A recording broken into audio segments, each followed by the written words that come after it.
Channel I সংবাদ।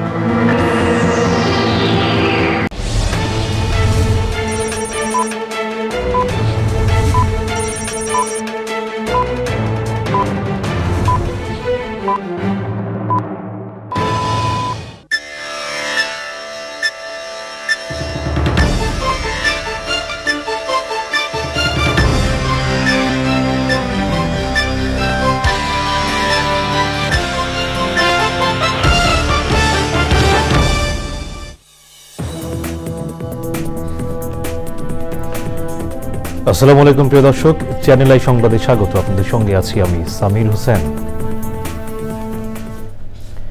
বিস্তারিত সংবাদের শুরুতে জানিয়ে দিচ্ছি ফ্রেশ আটা ময়দা সুজি সংবাদ শিরোনামগুলো। সংসদের উচ্চকক্ষ নারী আসন ইস্যুতে আলোচনায় রাজনৈতিক দলগুলো, ঐকমত্য কমিশনের ব্যর্থ হওয়ার সুযোগ নেই বললেন সহসভাপতি। বাংলাদেশের আগামী নির্বাচন যতটা সম্ভব অংশগ্রহণমূলক হবে মনে করে ফ্রান্স, আওয়ামী লীগের জন্য অংশ নেওয়া কঠিন হবে মন্তব্য। টানা বৃষ্টি ও পাহাড়ি ঢলে বাঁধ ভেঙে ফেনীতে কৃষক ও মাছ চাষিদের ব্যাপক ক্ষতি, সরকারের সহযোগিতা চান স্থানীয় জনগণ। জুলাই গণ অভ্যুত্থানে সামনে থাকা নারীরা কেন আড়ালে চলে গেলেন বলে সংস্কৃতি উপদেষ্টার প্রশ্ন, নারীর প্রতি দৃষ্টিভঙ্গির পরিবর্তন হয়নি অভিযোগ। এবং সবুজের সাথে বাংলাদেশ স্লোগানে যশোরের প্রকৃতি ও জীবন ক্লাবের বৃক্ষরোপণ, প্রাণ প্রকৃতি রক্ষায় এমন উদ্যোগ অব্যাহত রাখার আহ্বান।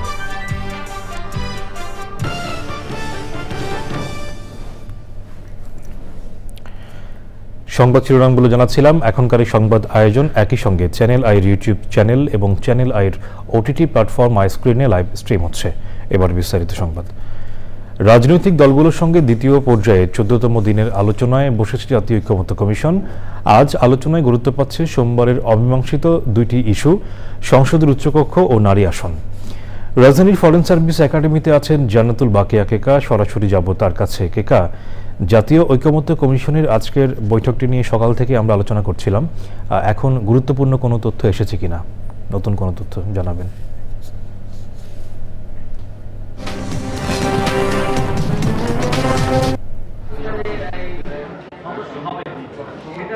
সামির, এখন কিন্তু মধ্যাহ্নের বিরতি চলছে। বিরতির আগ পর্যন্ত কিন্তু রাজনৈতিক দলগুলোর মধ্যে আলোচনা হয়েছে সংবিধান দ্বিকক্ষ বিশিষ্ট পার্লামেন্ট নিয়ে। তো দ্বিকক্ষ বিশিষ্ট পার্লামেন্টের পক্ষে বিপক্ষে কিন্তু দুই ধরনের মতই আছে। আমি একটু দেখাতে চাই যে এখানে রাজনৈতিক দলগুলো যারা মধ্যাহ্নের বিরতিতে আসে তাদের মধ্যে অনেকেই এসে এখানে ব্রিফ করে এবং তারা কি বলেছে, কি করেছে সেই তথ্যগুলো এখানে তুলে ধরে।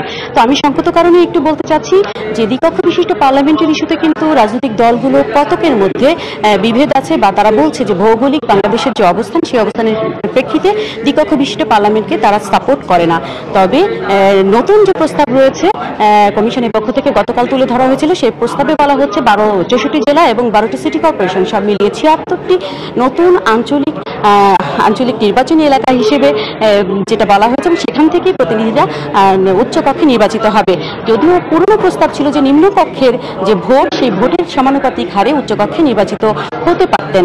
তো কোনো দল এটার পক্ষে, আবার কোনো দল বিশেষ করে বিএনপি বলছে যে এই যে 76 জনকে নির্বাচন করা হবে, এই বিষয়টা কিন্তু অনেকটাই পার্লামেন্টের মধ্যে আরেকটা পার্লামেন্টের মতো। আবার কেউ বলছেন যে উচ্চকক্ষকে কি রাজগোপাল সাক্ষী করা হচ্ছে কিনা নিম্নকক্ষের লোকজনের ওপর বা তদারকির জন্য। সব মিলিয়ে এখনো পর্যন্ত কিন্তু দ্বিকক্ষ বিশিষ্ট পার্লামেন্টের আলোচনায় সেখানে কোনো ঐকমত্য হয়নি। রাজনৈতিক দলগুলো তাদের ভিন্ন ভিন্ন মত দিয়েছে। এখন মধ্যাহ্নের বিরতি। সামির, কেকা, আপনাকে ধন্যবাদ আমাদের সঙ্গে যুক্ত হয়ে তথ্যগুলো জানাবার জন্য।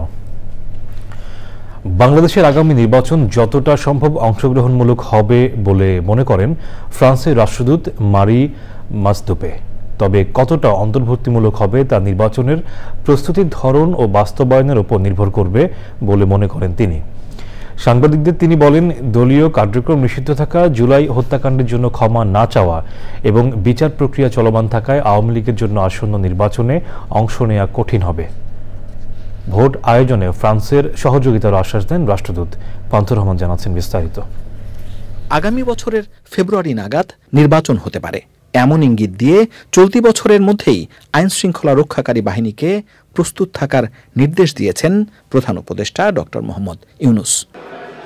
প্রসঙ্গ ওঠায় ফ্রান্সের জাতীয় দিবসের অনুষ্ঠানের ফাঁকে বাংলাদেশের আসন্ন নির্বাচন নিয়ে নিজের প্রত্যাশার কথা জানান দেশটির রাষ্ট্রদূত। I'm confident that the Election Commission is going to do a great job. That's clearly their intention. So hopefully it will be as inclusive as possible.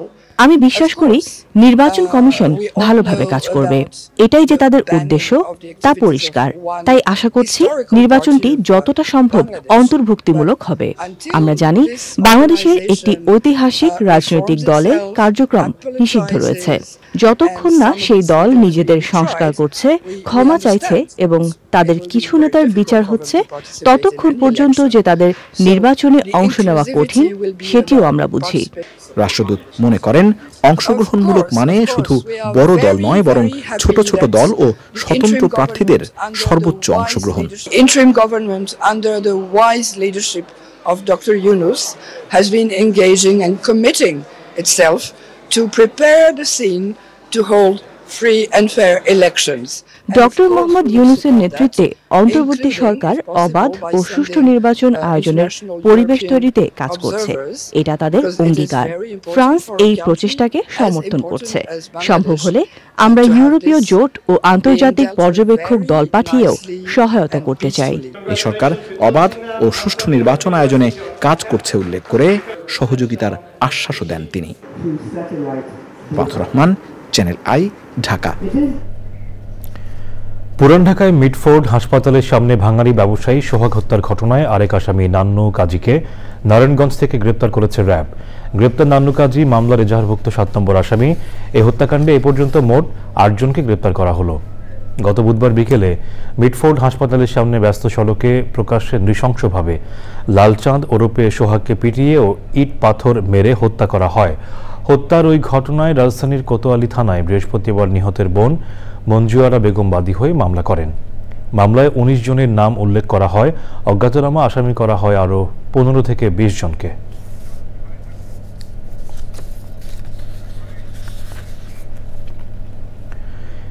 দেশের সরকারি প্রাথমিক বিদ্যালয়গুলোতে প্রধান শিক্ষকের শূন্য পদে দ্রুততম সময়ের মধ্যে নিয়োগের নির্দেশ দিয়েছেন প্রধান উপদেষ্টা প্রফেসর মোহাম্মদ ইউনূস। রাষ্ট্রীয় অতিথি ভবন যমুনায় সোমবার বৈঠকে তিনি বলেন, স্কুলগুলোতে প্রধান শিক্ষক নিয়োগে যোগ্যদের নিয়ে আসার বিষয়টিকে প্রাধান্য দিতে হবে। যারা বহু বছর ধরে শিক্ষকতা করে আসছেন তারা প্রাধান্য পাবেন, পাশাপাশি তরুণদেরও সুযোগ দিতে হবে। প্রাথমিক ও গণশিক্ষা মন্ত্রণালয়ের উপদেষ্টা ডক্টর বিধান রঞ্জন রায় পোদ্দার এবং কর্মকর্তারা বৈঠকে ছিলেন। সে সময় প্রধান উপদেষ্টা সরকারি প্রাথমিক বিদ্যালয়ের শিক্ষার মান সম্পর্কে জানতে চান। উপদেষ্টা বিধান রঞ্জন রায় বলেন, প্রাথমিক শিক্ষাক্ষেত্রে অবকাঠামো উন্নয়নে অনেক সময় হলেও শিক্ষার মান বাড়েনি। বর্তমানে পিছিয়ে থাকা শিক্ষার্থীদের জন্য বিশেষ কর্মসূচি নেওয়া হচ্ছে। বৈঠকে প্রধান শিক্ষক পদে পদায়নের পাশাপাশি নতুন নিয়োগের নির্দেশ দেন প্রধান উপদেষ্টা। কয়েকদিনের টানা বর্ষণ ও উজান থেকে নেমে আসা পাহাড়ি ঢলে ফেনীর মুহুরী, কহুয়া ও সিলোনিয়া নদীর বাঁধ ভেঙে বিভিন্ন এলাকায় ফসল, আমনের বীজতলা, আউশ আবাদ ও মাছ চাষিদের ক্ষতি হয়েছে। ক্ষতি পুষিয়ে ঘুরে দাঁড়াতে সরকারের সহযোগিতা চেয়েছেন স্থানীয় জনগণ। ফেনী সংবাদদাতার পাঠানো তথ্য ও ভিডিও চিত্রে রাজীব আহমেদের রিপোর্ট। কয়েকদিনের টানা বর্ষণ ও উজান থেকে নেমে আসা পাহাড়ি ঢলে ফেনীর মুহুরী, কুহুয়া ও সিলোনিয়া নদীর বাঁধ ভেঙে পশুরাম ও ফুলগাজী উপজেলায় বিভিন্ন এলাকায় পানি প্রবেশ করে ফসলের ব্যাপক ক্ষয়ক্ষতি হয়েছে। পুকুরে মাছ গেছে, গল গেছে, গেছে, ধান গেছে। আমার 97 বস্তা ধান, 2 লাখ টাকার মতো মাছ ক্ষতিগ্রস্ত হয়েছে। 3টা প্রজেক্টে ফসলের আমরা জ্বালা চলে গেছে আর আমরা এখন সর্বহারা। কৃষি জমিতে আমাদের যে রোপণের জন্য বীজ রোপণ করছিলাম ওই বীজগুলো আমাদের নষ্ট হয়ে গেছে। সরকারের কাছে আমরা কানের দাবি নাই, আমরা দাবি হলে মুহুরী নদী বাঁধ সংস্কার করে দেওয়া। নদীর বিষয়টা সংস্কার করলে আমরা লাখ লাখ মানুষের, কোটি কোটি মানুষের উপকার হবো। কৃষি সম্প্রসারণ অধিদপ্তর ও মৎস্য বিভাগের তথ্য মতে বন্যায় ফেনীর বিভিন্ন এলাকায় 855 হেক্টর আউশ, 557 হেক্টর গ্রীষ্মকালীন সবজি, 694 হেক্টর আমনের বীজতলার ক্ষয়ক্ষতি হয়েছে। 6 উপজেলার বিভিন্ন এলাকার 2300টি পুকুর, দিঘি ও মাছের খামারের মাছ ভেসে গেছে। যে সকল কৃষক আমন বীজতলা করেছে নষ্ট হয়ে গেছে, সেই সকল কৃষকদেরকে আমরা পুনরায় বীজ দিয়ে আবার বীজতলার মাধ্যমে আমনে ফিরিয়ে নিয়ে আসবো। দ্রুত টেকসই বাঁধ নির্মাণ করে ফসল ও মাছ চাষীদের বন্যার ক্ষয়ক্ষতি থেকে রক্ষা করতে সরকার প্রয়োজনীয় ব্যবস্থা নেবে এ আশা সকলের। Rajiv Ahmed, Channel i. বিএনপির স্থায়ী কমিটির সদস্য অধ্যাপক ডাক্তার AZM জাহিদ হোসেন বলেছেন, অন্যায়কারীকে নিয়ে রাজনীতি করা ঠিক নয়, অন্যায়ের বিচার হওয়া উচিত। গণঅভ্যুত্থানে শহীদ ও ক্ষতিগ্রস্তদের শ্রদ্ধা জানাতে 21শে জুলাই রাজধানীর ইঞ্জিনিয়ারিং ইনস্টিটিউটে পেশাজীবীদের নিয়ে সমাবেশ করবে সম্মিলিত পেশাজীবী পরিষদ। সোমবার সকালে ভেন্যু পরিদর্শন যান ডাক্তার AZM জাহিদ হোসেন। পরে তিনি সাংবাদিকদের বলেন, বিএনপি দেশে গণতন্ত্রের পুনঃপ্রতিষ্ঠা চায়। আমরা কোনো ষড়যন্ত্রে পা দিতে চাই না, কোনো প্রতি উত্তর দিতে চাই না। আমরা শুধু বন্ধুদেরকে বলতে চাই, ধৈর্য ধরুন, স্পেডকে স্পেড বলুন, ক্লাবস বলার চেষ্টা করবেন না, অন্যায়কে সমর্থন করবেন না, নিজেরটা সমর্থন করবেন, অন্যেরটার সময় কথা বলবেন। অন্যায়কে বিএনপি কোনোদিন প্রশ্রয় দেয় না, সমর্থন দেয় না। বিএনপি অন্যায়কারীর বিচার চায়, দেশের প্রচলিত আইন অনুযায়ী। মব সন্ত্রাস বিএনপি চায় না। জুলাই গণঅভ্যুত্থানের সামনে থাকা নারীরা পরবর্তী সময়ে কেন কিছুটা আড়ালে চলে গেলেন সেই প্রশ্ন তুলেছেন সংস্কৃতি উপদেষ্টা মোস্তফা সরোয়ার ফারুকী। সোমবার সন্ধ্যায় কেন্দ্রীয় শহীদ মিনারে জুলাই উইমেন্স ডে শিরোনামে বিশেষ আয়োজনে আন্দোলনে অংশগ্রহণকারীরা বলেন, গণঅভ্যুত্থানের 1 বছর পরও নারীর প্রতি দৃষ্টিভঙ্গির পরিবর্তন হয়নি। সাদি মাহমুদের রিপোর্ট। গত বছরের জুলাইয়ে গণঅভ্যুত্থানের মধ্য দিয়ে নতুন যাত্রা শুরু হয় বাংলাদেশের। গণঅভ্যুত্থানের স্মৃতি পুনর্জাগরণে চলচ্চিত্র প্রদর্শনী, শহীদ পরিবার ও জুলাই যোদ্ধাদের স্মৃতিচারণ, জুলাইয়ের গান কেন্দ্রীয় শহীদ মিনারে। কিছুটা বৈরী আবহাওয়ার মধ্যেই মোরা ঝঞ্ঝার মতো উদ্দাম শিরোনামে মহিলা ও শিশু বিষয়ক মন্ত্রণালয় এবং ঢাকা বিশ্ববিদ্যালয়ের সহযোগিতায় জুলাই উইমেন্স ডের নানা আয়োজন।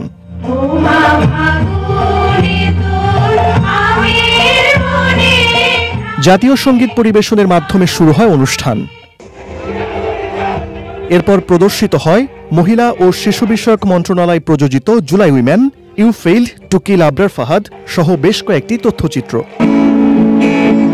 পরে বিপ্লবী গান নিয়ে একে একে মঞ্চে ওঠেন কণ্ঠশিল্পী Farzana Wahid Shayan, Parsha Mahjabin, band F minor ও এলিটা করিম।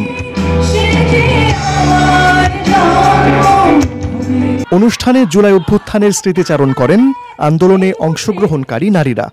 এ সময় নারীদের প্রতি দৃষ্টিভঙ্গির কোনো পরিবর্তন হয়নি বলেও মন্তব্য করেন তারা।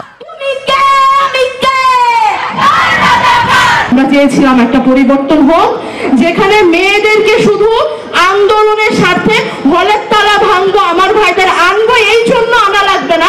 যদি মেয়েদের হলে তালা হয়, যেন মেয়েরা ভেঙে আসে, সেই সাহসটাও দেওয়া হবে। দুঃখের বিষয় এরকমটা হয় না।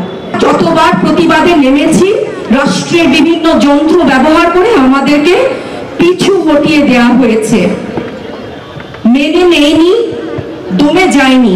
শেষ স্বৈরাচার আমাদেরকে দমিয়ে রাখতে চেয়েছিল, কিন্তু যখন নারীরা দাঁড়িয়ে যায় তখন আর কাউকে দমানো যায় না। জুলাই আন্দোলনে সামনে থাকা নারীরা পরবর্তী সময়ে কেন কিছুটা আড়ালে চলে গেলেন এমন প্রশ্ন রাখেন সংস্কৃতি উপদেষ্টা। সব ক্ষেত্রে নারী নেতৃত্ব বাড়ানোর তাগিদ দেন তিনি। আন্দোলনের সময় আমি যত নারীকে সামনে দেখেছি, নেতৃত্বের সময় হয়তো আমি তত নারীকে সামনে দেখছি না, কিন্তু আমি নিরাশ হতে চাই না। কেন? আমি জানি, আমাদের একটা ডকুমেন্টারি দেখেছি, এখানে দেখেছেন জুলাই ওমেন রাকার বানানো। ওই ডকুমেন্টারিতে শেষে একটা কথা বলা হয়, যে মানুষ একবার ওড়া শিখে গেছে, যে পাখি একবার ওড়া শিখে গেছে, আপনি ওকে আর আটকাতে পারবেন না। বাংলাদেশের মেয়েদেরকে আটকানো যাবে না। And this is where our hope lies. সবশেষে বিশেষ ড্রোন শো অনুষ্ঠিত হয়, যেখানে পিলখানা হত্যাকাণ্ড, গুম, খুন সহ গত 16 বছরের আওয়ামী ফ্যাসিবাদের ফিরিস্তি তুলে ধরা হয়। সাদি মাহমুদ, চ্যানেল আই, ঢাকা। খরাপ্রবণ যশোরের প্রকৃতিকে প্রাণবন্ত রাখতে সবুজের সাথে বাংলাদেশ স্লোগানে বৃক্ষরোপণ করেছে প্রকৃতি ও জীবন ক্লাব। সদর উপজেলার নতুন খয়েরতলা মাধ্যমিক বিদ্যালয়ে 3 শতাধিক শিক্ষার্থীর মাঝে চারা বিতরণ করা হয়। প্রাণ প্রকৃতি রক্ষায় এমন উদ্যোগ অব্যাহত রাখার আহ্বান পরিবেশ প্রেমীদের। যশোর থেকে আকরামুজ্জামানের তথ্য ও ভিডিও চিত্রে আফরোজা হাসির রিপোর্ট। জলবায়ু পরিবর্তনের বিরূপ প্রভাবের পাশাপাশি নির্বিচারে বৃক্ষনিধন সহ পরিবেশ বিধ্বংসী নানা কর্মকাণ্ডে ওষ্ঠাগত যশোরের প্রাণ প্রকৃতি। এমন পরিস্থিতিতে নির্জীব প্রকৃতিকে সবুজ শ্যামল ও প্রাণবন্ত করতে সারা দেশের মতো যশোরেও ব্যাপক হারে বৃক্ষরোপণ করছে প্রকৃতি ও জীবন ক্লাব। সবুজে সাজাই বাংলাদেশ এই প্রতিপাদ্যে যশোরে বৃক্ষরোপণ কর্মসূচি পালন করেছে প্রকৃতি জীবন ক্লাব। এখানে নানা জাতের গাছ লাগানোর পাশাপাশি একটি খুব বিশেষ একটি ফলের গাছ লাগানো হয়েছে, যেটা কাটিমন। এই যে আমটি 12 মাস ব্যাপী ফল দেয়, সেই কাটিমন গাছের চারা রোপণ করা হয়েছে এখানে। আমাদের এই যে নানা ধরনের গাছ আমাদের চারপাশে, এদের কিন্তু একটা বিশাল ভূমিকা আছে অন্যান্য কাজের পাশাপাশি। সেটা হলো বায়ুতে যে ধূলিকণা আছে সেটাকে শোষণ করে নেয়। এই গাছ থেকেই কিন্তু আমরা ফল পাচ্ছি, ফুল পাচ্ছি, ঔষধি উপকরণ পাচ্ছি এবং কাঠ পাচ্ছি। সুতরাং এই উপকার যদি পেতে চাই তাহলে এই বর্ষায় আমাদের কিন্তু বৃক্ষরোপণ করতে হবে এবং এই বৃক্ষরোপণ কর্মসূচি চালিয়ে যেতে হবে জোরে সোরে সারা বাংলাদেশ ব্যাপী। বৃক্ষরোপণে নতুন প্রজন্মকে সম্পৃক্ত করতে শিক্ষার্থীদের গাছের চারা উপহার দেওয়া হয়। গাছগুলো আমাদের জন্য অনেক উপকারী, এগুলো প্রকৃতির জন্যও ভালো। ছাত্রছাত্রীদের ভিতরে যে গাছগুলো বিতরণ হয়েছে তার মাধ্যমে আমরা অনেক খুশি হয়েছি। গাছ আমাদের পরিবেশের জন্য অনেক ভালো, আমাদের অক্সিজেন দেয়। এই গাছ যেমন আমাদের ফল ফুল সবকিছু দেয়, তেমনই আমরা এই গাছ থেকে অনেক শিক্ষাও নিতে পারি। আমরা খুবই আনন্দিত, আমরা গাছ লাগাবো, বৃক্ষরোপণ করব, যে ফল আসবে সে ফলটা ভবিষ্যতে আমরা খেতে পারবো। ভবিষ্যৎ প্রজন্মের জন্য নিরাপদ পৃথিবী গড়তে প্রকৃতি ও জীবন ক্লাবের উদ্যোগকে স্বাগত জানান বিশিষ্টজনরা। ফলের চারা দেওয়ার মাধ্যমে আমাদের একদিকে পরিবেশটা সবুজ থাকবে, আবার আমাদের পুষ্টির নিশ্চয়তা বিধান হবে। আছে তাদের ভিতরে একটা চেতনা সৃষ্টি হবে যে আমাদের পরিবেশ রক্ষার জন্য বৃক্ষরোপণ আমাদের খুব প্রয়োজন। সবুজ শ্যামল দেশ গড়তে কর্মসূচি অব্যাহত থাকবে জানান আয়োজকরা। সবুজে সাজাই বাংলাদেশ এর অংশ হতে পেরে তাদের মধ্যে একটা আনন্দ উপলব্ধি করতে পারছে। যে সকল শিক্ষার্থীর হাতে তুলে দেওয়া হলো তারা কিন্তু অত্যন্ত আনন্দের সাথেই তারা প্রত্যেকে তাদের বাড়িতে একটা প্রকৃতি সাজাতে পারবে এবং সে সাজানোর জন্য যে প্রকৃতি এবং জীবন ক্লাব যে উদ্যোগ গ্রহণ করেছে আমি সাধুবাদ জানাচ্ছি। পরিবেশ ও প্রকৃতির উন্নয়নে বৃক্ষরোপণ কর্মসূচিকে বেগবান করতে সবাইকে এগিয়ে আসার আহ্বান পরিবেশবাদীদের। আফরোজা হাসি, প্রকৃতি ও জীবন ডেস্ক, চ্যানেল আই। সংবাদের এই পর্যায়ে নিচ্ছে বিরতি, আর বিরতির পর জানিয়ে ফিরছি। সাফ অনূর্ধ্ব 20 নারী ফুটবলে আজ ভুটানের বিপক্ষে বাংলাদেশের ম্যাচ। প্রথম 2 ম্যাচ জিতে স্বস্তিতে আফিদা সাগরিকারা।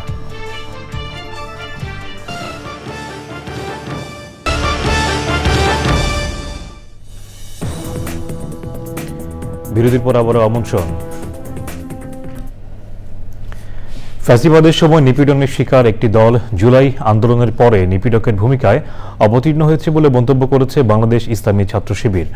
দলের কার্যকরী পরিষদের দ্বিতীয় সাধারণ সভায় উদ্বোধনী বক্তব্যে সংগঠনের সভাপতি জাহিদুল ইসলাম বলেন, একটি দল বিগত 15 বছরের অপ্রাপ্তির হিসাব মিলাতে গিয়ে দেশে বিশৃঙ্খলা ও অশান্তির কারণ হয়ে দাঁড়িয়েছে। অবিলম্বে ছাত্র সংসদ নির্বাচন, আবাসন সংকট নিরসন, 5ই আগস্টের মধ্যে জুলাই সনদ ও জুলাই হত্যাকাণ্ডের বিচারসহ 10 দফা দাবিও জানান ছাত্র শিবির সভাপতি। জুলাই অভ্যুত্থানে কাঙ্ক্ষিত রাজনৈতিক সংস্কৃতি পরিবর্তন না হওয়া আমাদের অন্যতম উদ্বেগের কারণ। আমাদের উদ্বেগ আরো বাড়িয়ে দেয় যখন একটি নিপীড়িত রাজনৈতিক দল নিপীড়কের ভূমিকা অবতীর্ণ হয়। এরকম রাজনৈতিক দলের বিগত 15.5 বছর অপ্রাপ্তির হিসাব মেলানোর প্রতিযোগিতায় তারা এখন দেশে বিশৃঙ্খলা ও অশান্তির প্রধান কারণ হয়ে দাঁড়িয়েছে। চাঁদাবাজি, দখলদারি, লুটপাট, দর্শন, হত্যা, অপপ্রচার, দায় চাপানোর মতো নিকৃষ্ট রাজনীতি ও অপচেষ্টা সহ নানা ধরনের প্রশ্নবিদ্ধ কর্মকাণ্ডে জড়িয়ে পড়েছে কিছু রাজনৈতিক দলের নেতাকর্মীরা। 21শে আগস্ট গ্রেনেড হামলার মামলায় বিএনপির ভারপ্রাপ্ত চেয়ারম্যান তারেক রহমান সহ আসামিদের খালাসের রায়ের বিরুদ্ধে রাষ্ট্রপক্ষের করা আপিলের শুনানির তারিখ 17 জুলাই ঠিক করেছেন আপিল বিভাগ। প্রধান বিচারপতি ডক্টর সৈয়দ রেফাত আহমেদের নেতৃত্বাধীন বেঞ্চ ওই দিন ঠিক করেন 2 দশক আগে আওয়ামী লীগের সমাবেশে গ্রেনেড হামলার ঘটনায় করা আলাদা মামলায় বিচারিক আদালতের দেয়া সাজার রায় বাতিল করে গত বছরের 1 ডিসেম্বর রায় দেন হাইকোর্ট। ওই রায়ের ফলে বিএনপির ভারপ্রাপ্ত চেয়ারম্যান তারেক রহমান, সাবেক স্বরাষ্ট্র প্রতিমন্ত্রী লুৎফুজ্জামান বাবর সহ গ্রেনেড হামলা মামলার আসামিরা খালাস পান। এটা আমরা আগামীকালকে চেয়েছিলাম, কোর্ট আমাদেরকে উভয় পক্ষকে শুনেছে, শুনে এটাকে ডে আফটার টুমরো পরশুদিন এটাকে টপ আইটেম। এবার নিটোলটাটা কৃষি সংবাদ।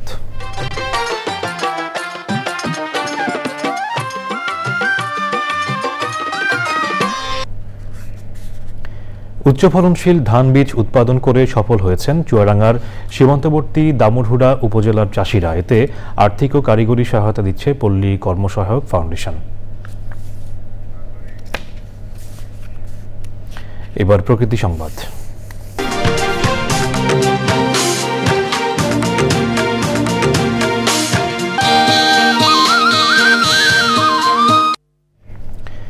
প্রকৃতি রক্ষার ব্রত নিয়ে আশা বর্ষা ঋতুকে বরণ করে নিল শরীয়তপুর সাহিত্য ও সাংস্কৃতিক সংগঠন।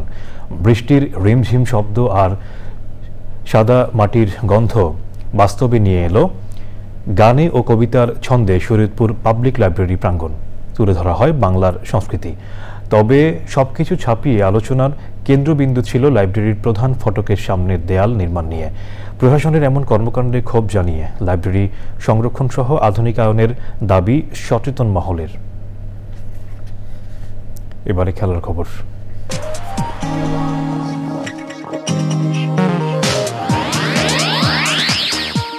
শেষ করার আগে ফ্রেশ আটা ময়দা সুজি সংবাদ শিরোনামগুলো জানাচ্ছি আর একবার। সংসদের উচ্চকক্ষ নারী আসন ইস্যুতে আলোচনায় রাজনৈতিক দলগুলো ঐকমত্য কমিশনের ব্যর্থ হওয়ার সুযোগ নেই বললেন সহসভাপতি। বাংলাদেশের আগামী নির্বাচন যতটা সম্ভব অংশগ্রহণমূলক হবে মনে করে ফ্রান্স। আওয়ামী লীগের জন্য অংশ নেওয়া কঠিন হবে মন্তব্য।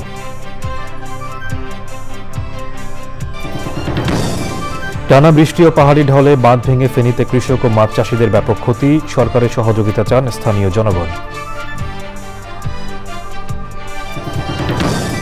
জুলাই গণ অভ্যুত্থানে সামনে থাকা নারীরা কেন আড়ালে চলে গেলেন বলে সংস্কৃতি উপদেষ্টার প্রশ্ন। নারীর প্রতি দৃষ্টিভঙ্গির পরিবর্তন হয়নি অভিযোগ। এবং সবুজের সাথে বাংলাদেশ স্লোগানে যশোরের প্রকৃতি ও জীবন ক্লাবের বৃক্ষরোপণ। প্রাণ প্রকৃতি রক্ষায় এমন উদ্যোগ অব্যাহত রাখার আহ্বান।